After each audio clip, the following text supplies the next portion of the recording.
Everyone, and welcome to another edition of the Catawba College Coaches Show. I'm Ken Anderson, joined again by Coach Tyler Haines as usual for another edition this week following a big win at Newberry on Saturday night, 21-10. Catawba now 3-1 on the season. First of all, we have some thank yous to give out. We always want to thank City Tavern for being a great host here tonight.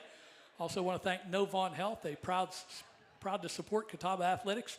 Novant Health offers same-day and walk-in appointments for injuries at select orthopedic clinics. Learn more at novanthealth.org/ortho now. And I want to give a shout out to the parents of Luke Rakovitz and Kyle Perry. Ran into them at a restaurant down in Newberry prior to the game. They enjoyed listening to the show, so we're glad to have them on the audience. And Coach, I know you've got some shout outs as well. I do, thank you. Thank you to President Nelson and family. Thank you to Vice President for Athletics, Michelle Cadigan, and the entire athletics department. Thank you to the Dees family and the entire development office. Thank you to the Graham family. Thank you to the 1851 Champions Collective and everyone associated with that very important initiative. Thank you to Novant Health, as we mentioned. Shout out to my daughters for going 3-0 in volleyball today. All right. Most importantly, thank you to everybody in attendance and everyone listening online. All right, so let's talk about that big win on the road at Newberry, 21-10, and a much-needed road win. Those are games you have to win if you want to reach the goals that your team has in mind. Yeah, it was a day trip. We knew it was a 7 p.m. kickoff. We get there, it's about 88 degrees, and all of a sudden the clouds come in. We get on a delay for a couple hours, and as a coach, you're always concerned, how's your team going to respond to some adversity even before the game. Our leadership handled it well. Our staff handled it well. We went out there and we started fast and continued throughout. It's definitely the best game we have played collectively in our time here. So let's talk about that fast start. You chose to receive the opening kickoff after winning the coin toss, and it paid off. You drove 79 yards in 11 plays, took over 6 minutes off the clock, including a key fourth down conversion. Really set the tone with that opening drive. Yeah, it was a big first drive. It's what we wanted to do. We wanted to start fast, being on the road, wanted to get up. Obviously, every team wants to do that. We also did it because the weather at kickoff, the weather was perfect. So we wanted to take the ball. As you said, that 4th and 1, 4th and 2, we took a timeout. I wasn't sure we were going to. We were actually on the negative side of the 50. We took a timeout, stayed true to what we wanted to do, and punched it in. And then after Newberry eventually tied the game at 7, your team came right back with an 11-play, 75-yard drive. Took 6.5 minutes off the clock, and that was really key to get right back on them and get ahead in that ball game, wasn't it? Yeah, we responded. They responded, we responded, and that's what's going to happen in this conference, especially on the road against a good football team like Newberry. It was an interesting game. In the first half, we only had 4 offensive series because both offenses were marching. Thankfully, our defense stopped them several big times, but it was really short because both teams were pretty effective moving the chains. Then in a close ball game, we get in early in the fourth quarter. They're driving again. You hold them to a field goal, which was big. But then on the ensuing kickoff, Mike Jeter fields it at the 1, returns it 47 yards out to the 48 to really put your team in great position. And you took advantage. You went 52 yards then in 8 plays, 4 minutes and change on the clock to give you a 2-score lead. A lot of crucial plays there. Yeah, holding them to a field goal, and we actually tipped it. Denaz Debo White, you're going to hear a lot about him moving forward now that he's healthy, but he actually tipped it, and it barely went in. But to respond like that with a kick return with Mike Jeter, who Salisbury's own, had a great return, blocked well, actually pulled his hamstring a little bit on the return, or he might have taken it all the way. But again, our offense responded again, and as you said, get back up to 2 scores. They started to get in desperation mode at that moment. And that touchdown to put you 2 scores ahead. Again, you went for it on 4th down at the goal line, 2 yards to go. It's nice to have a guy like the hammer back there, Bennett Galloway. He says he'd rather be the hammer than the nail when he's running the football. He certainly showed that on Saturday, punching it in there on the goal line, and he got 3 touchdown runs in that game. Yeah, Bennett is from South Carolina. Bennett is from South Carolina. His whole family was in attendance. You could hear him in the stands every time he touched the ball. And credit to him for punching in. Really credit to the guys up front for making a path for him throughout the entire day, especially on the goal line. Then let's talk. Newberry's coming back. They're trying to get back in the ball game. They drive inside the 10-yard line, and on 4th and goal from the 4-yard line, your defense comes up with a great defensive play. Played it perfectly to stop them, and then you're able to run out the clock thanks to Bennett Galloway again. But talk about that defensive play to stop them there on 4th down. An interesting series of events. They had a good drive to go down there and get a chance to score. They take a timeout to get the perfect play. So they come out, we see their formation. I take a timeout because now we see what they're trying to do. Coach Overman actually knew the exact play they were going to run. So we get in the huddle. He makes the call. They come out and something completely different. So we responded well, and 3 guys really made that play. And Ali Abdul-Bar made a huge play in the one. Both guys, running back and linebacker, diving for the pylon, and we won the battle on that one. So in that big road win, what was most pleasing to you about your team in that game? Maturity, confidence, leadership. Even though we haven't beat them since whenever, we haven't beat them down there since whenever, that never registered in the minds of our guys. This program's moving in the right direction. We know what our expectations are. We were the better team. We'll continue to be the better team as long as we play well and execute and do the work that needs to happen. But when we took that field, you could feel different from last year or the year before that, taking the field. We took the field knowing we were going to win the game. And then how has that felt in practice this week? Not as good as I wanted.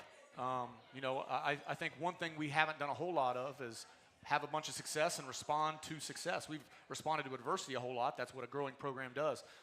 We've had some good parts of practice, some bad parts of practice. It was up in the 90s, so we had to shorten practice a little bit, and that's not excuses, but we had a good day today, and we're going to have a good morning, 6 a.m. tomorrow.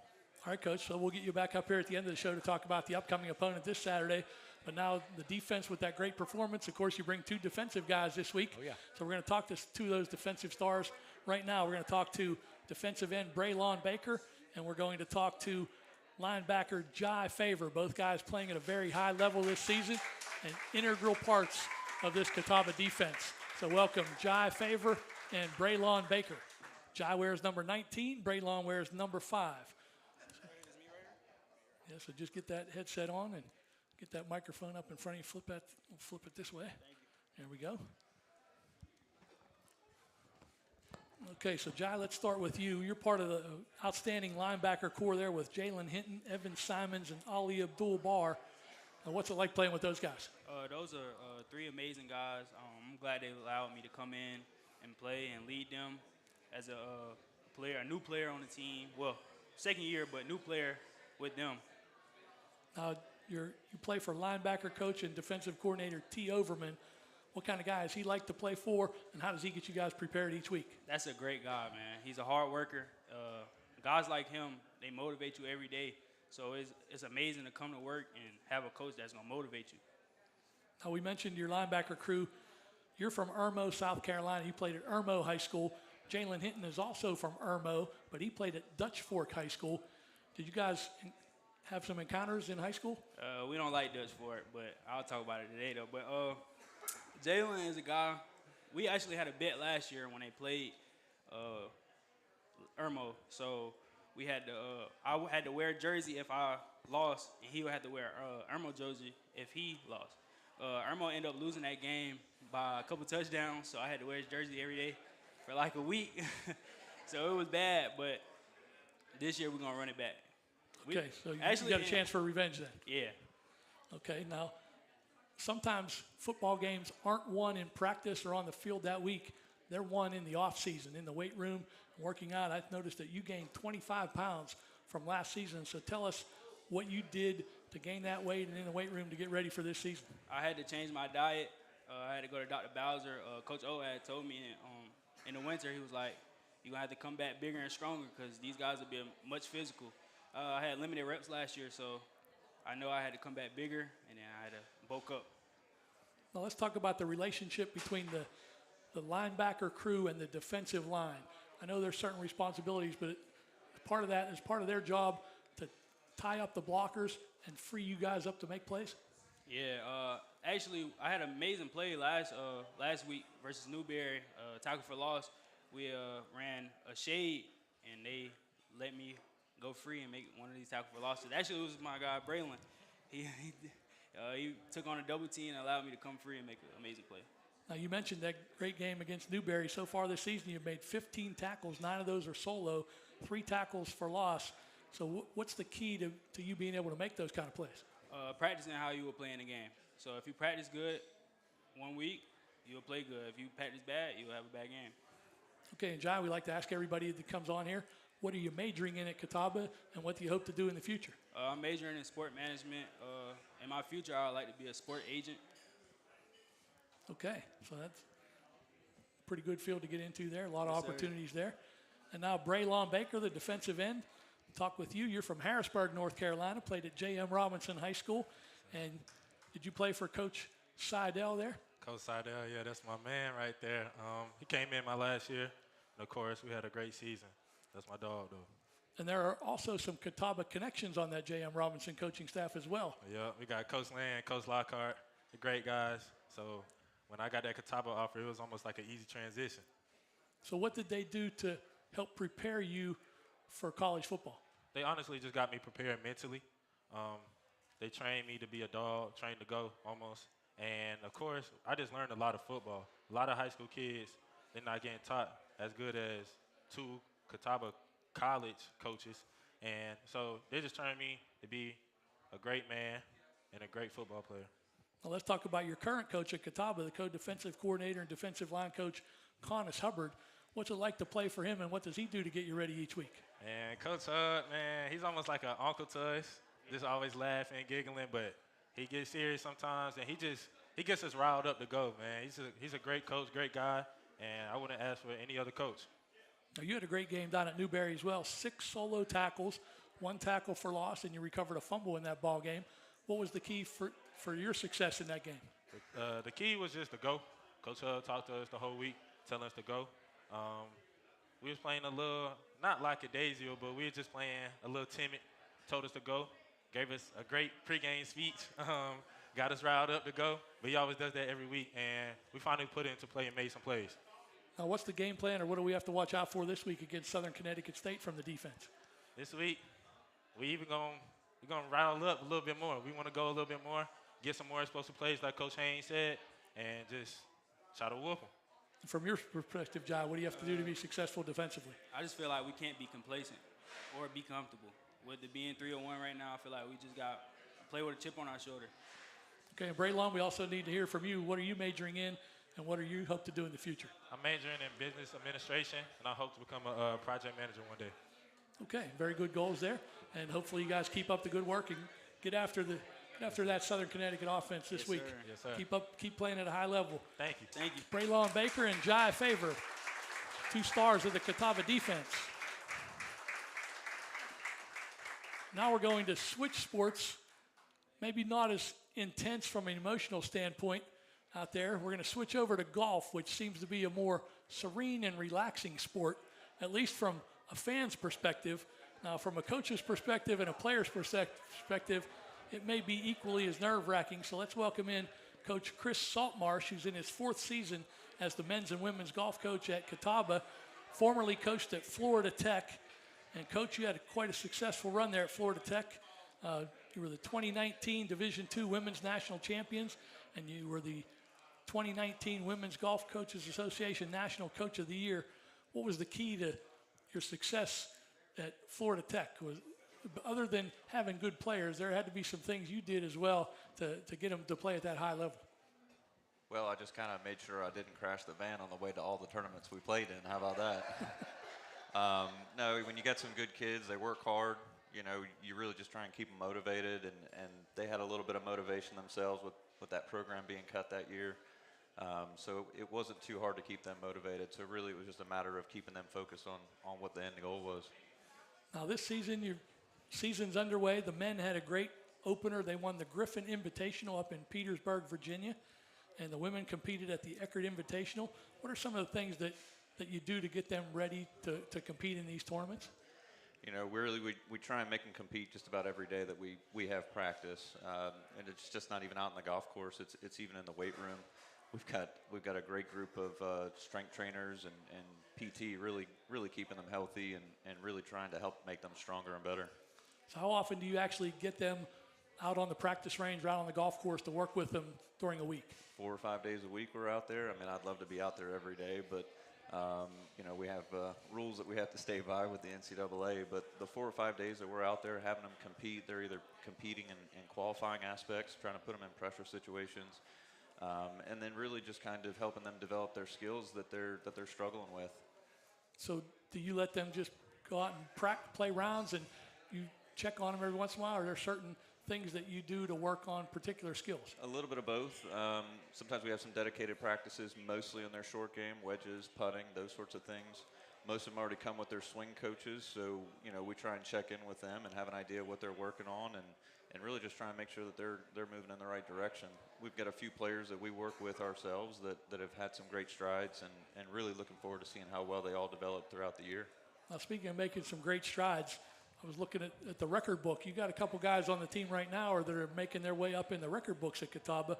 Paul Esnall and Ilya Antonitis. Paul's from France. Ilya's from Germany. How do you get these players to come to Catawba College? Almost doing this for 20 years now. I've got a lot of good relationships, either with former teammates of my own that are overseas, or just even some of the ranking committees across the country, across the world, have really helped me develop the program as well. I mean, when you get connections like that really goes a long way. Now, as I looked at the schedule for both the men and the women, you play at some pretty nice golf courses and some pretty tough golf courses. How does all that come about? Scheduling and putting tournaments together and getting your team in there. How does all that happen? Well, the better we get, the better the events we get a chance to get into. So as we've progressed over the past couple of years that I've been here, it opens eyes to a lot of people. It opens doors, and when you're hosting an event, you want to have all the best teams come play in your event, and we're fortunate enough that we keep raising the bar, and that's why we're getting those invitations. So each team plays 4 tournaments in the fall, and you have 6 more tournaments in the spring. What do you do in between? In between, we try and work hard to get better and stronger. I mean, right now we're in season 2 days a week in the weight room.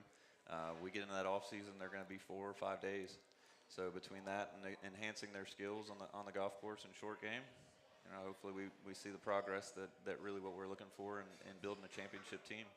Now, we mentioned those tournaments coming up October 6th and 7th. You have the Richard Rendleman Invitational at the Country Club of Salisbury. Is that an event that folks can come out and watch your team compete? Absolutely. Monday and Tuesday. Monday they play 36 holes, and Tuesday we start off at 9 in the morning and ends around 1, 2 o'clock in the afternoon. So it's free to come out, watch the guys, support them. I know they appreciate it, and it's always fun when we see them out there. And then I see that the women's team this fall coming up, you're going to play in the UNCG Collegiate at Forest Oaks Country Club in Greensboro that used to host the Greater Greensboro Classic. What's it like for your players to get to play on those kind of golf courses? I think it's a special opportunity to be able to have that opportunity to see, what those golf courses really have for them and really challenge them in those ways for them to really know, okay, this is what I got to work on to get better, to try and reach that next level. And then also the women in the spring host the Patsy Rendleman Invitational. Is it a lot more work for you when you have a home match on a home course in town? Is it a lot more work? Sure, a little bit. Sometimes you're trying to set up the golf course to be as successful as you can with the team, but you want a competitive environment for everybody. Is it a little bit more work? Sure, I like doing some of the setup. I think that's the fun part of it, just as much as it is coaching them out there. And then I see both the men and the women will play the SAC Championships in Greenville, South Carolina at the Preserve at Verde. Will you get the team down there a few times before then to get acclimated to the course? No, I think last year we did have an opportunity to go to the spring preview. There isn't any previews this year, but we've got a pretty good idea of what that course has to offer. Pretty much everybody on the women's team is returning. Same thing with the men's team, with a few new guys that are helping with some depth to the program. So we have an idea what to work with, and won't really have an opportunity to get down there to preview it, but I think we'll be good for it. All right, Coach. So best of luck to your team, and hope you have a lot of success this season. Appreciate it. And we'll talk to a couple of your golfers now. So help me welcome from the women's golf team, Rachel Carlson, and from the men's golf team, Paul Esnall. He told me that's how we're going to pronounce his name. It might not be exactly how they pronounce it in France, but he said that's good enough for the show. So we're going to start ladies first. We'll talk with Rachel. Rachel is a senior from Bradenton, Florida. And Rachel, you got the season underway at the Eckerd Invitational. I saw that you shot some pretty good rounds from my perspective. Maybe not from as well as you wanted to do from your perspective, but what are some of the things that you did well in that tournament? Well, wow, this thing's pretty loud. Well, during that tournament, I didn't really play my best as I would like to. Working forward to proceed to this season, I am going to be working on my short game. My putting needs a little bit of work, but I'm sure once the next tournament comes up, I'll be prepared enough to put in my A game for that tournament. Now, what are some of the things that you're going to do to work on that short game and your putting as well? What do you do to improve that? I'm going to be working on my 3-footers to 9-footers in putting, and I'm going to be working on some easier chip shots, I would say. Maybe not quite easy for you. I'm kidding. I need a lot of work on my short game, I can tell you that. I doubt it. We'll get you out there one day. Now, what would you say is the strongest part of your game on the golf course? My strongest part of my game, maybe not the last tournament, but my drivers. It's usually pretty strong for me and my 3-woods. I'm pretty accurate with those and with my numbers. Okay, and when you're getting ready to play in a tournament, what are some of the things that you have to do physically and mentally to get yourself ready to play? Yes, physically, I like to hit the gym at least like 3 days a week. I like to do cardio, strength training. I like to get all of my endurance in right before I hit the course because I got 36 holes to play in 18, which is, it's a lot. It's a lot all day. You're all day on the course from dusk till dawn. People think it's easy, but which wears you out more, the mental part aspect of the game or the physical part? I mean, a little bit of both, if I'm being honest with you. We're out there from 6 or 7 a.m. till 8 p.m. It depends on how long the round is. And we go straight into the next round. Okay, Rachel, like we always like to ask everybody here, what are you, well, before I get to that, how did you end up at Catawba College coming from Bradenton, Florida? I was actually a transfer student. I went to Daytona State. I actually got a DM for coach, and then he recruited me, and I came to visit, and I loved it. Like, I just met all of my professors right then and there, and I don't know, I just loved the atmosphere that Catawba brought, and I loved the energy, and everybody was just so kind-hearted, and it just made me want to come here. Okay, and then what are you majoring in, and what do you hope to do in the future? I am majoring in exercise science and a minor in nutrition, and I want to become a doctor in PT. Great, great. So now, Paul, let's talk to you. Paul Esnall from France. So how do you end up coming from France to Catawba College? I always wanted, like in France, it's hard to, after high school, to keep doing either your sport or study. You get to choose. And I didn't want to choose. I wanted to do both. And I feel like the U.S. gives you that opportunity to do that. So I went through an agency, and coach contacted me, and I felt like it was the best opportunity for me.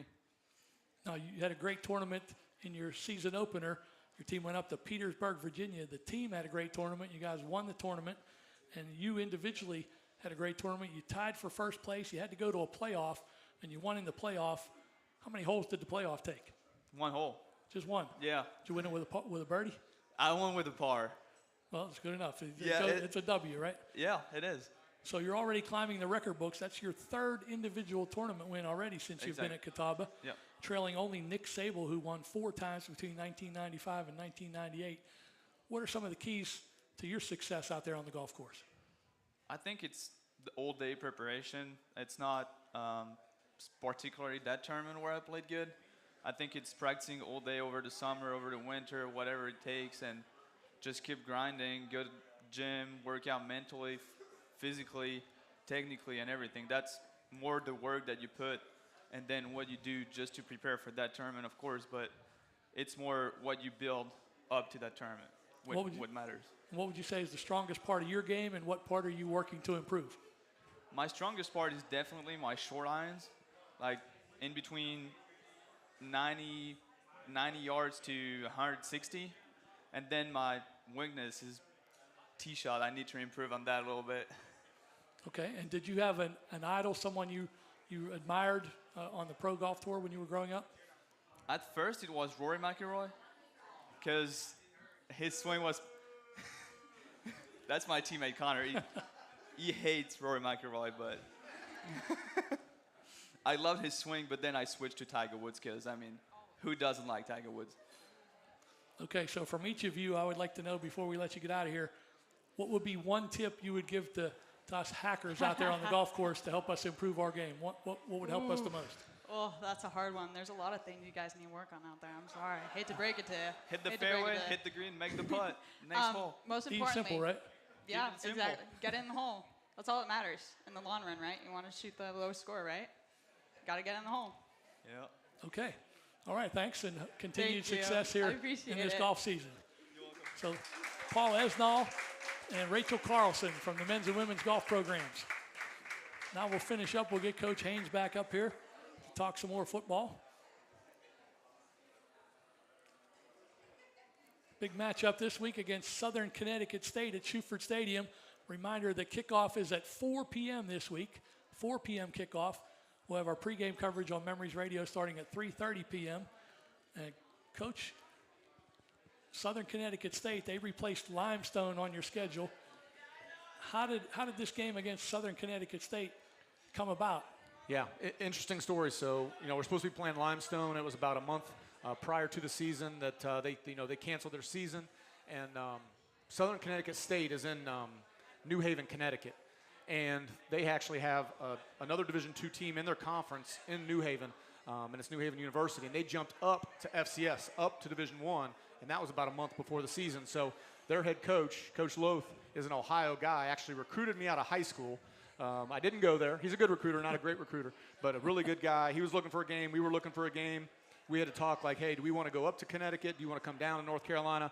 And we decided they're coming on down.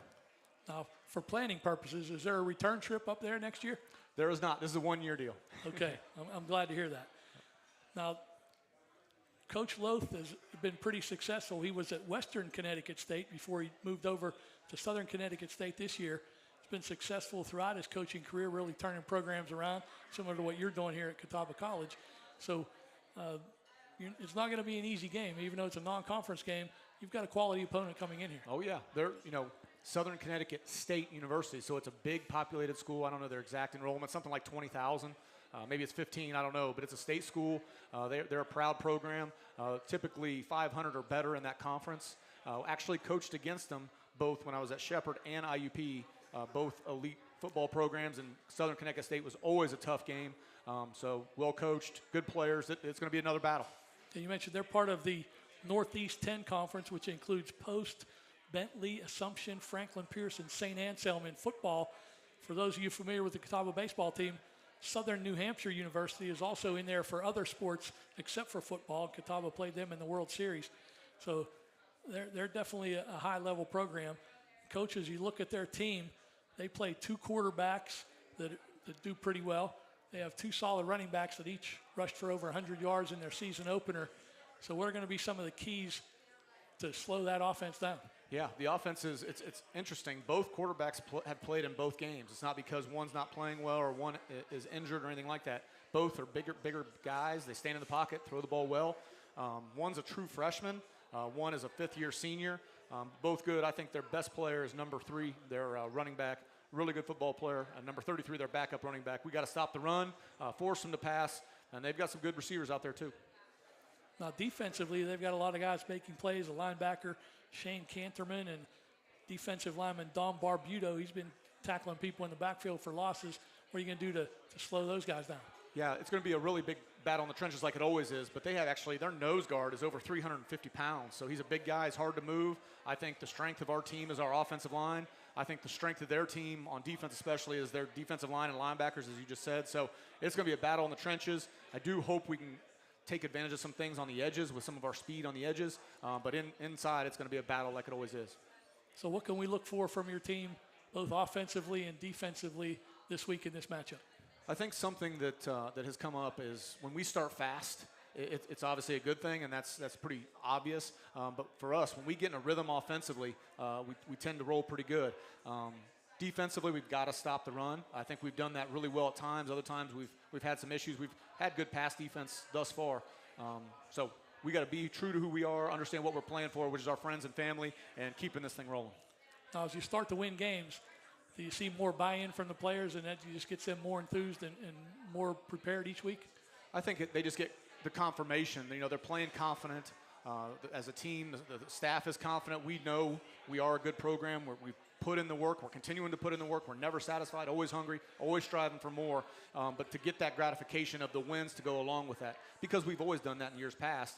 But if you take a close loss or something like that, you kind of, man, are we really doing it right? We're doing it the right way. The program, you got to trust the process. Don't want to sound too much coach talk, but trust the process. And these guys are starting to see now, wow, if I heard Jai say it, if I have a great week of practice, he's sitting here now because he had a great week before. So they're buying in, and we just got to stay true to that. All right, Coach, that'll wrap it up. So let's take it out again get everybody fired up for Saturday night's game. Absolutely. Going for number 4, 4 o'clock, Shuford Stadium, Saturday. See everybody there. Give me a Cat U on 3. 1, 2, 3. Thank you. All right, thank you, everyone. Another edition of the Catawba Coaches Show. We'll be right back here again next Thursday night to talk about the big win over Southern Connecticut and get you ready for Mars Hill the week after that.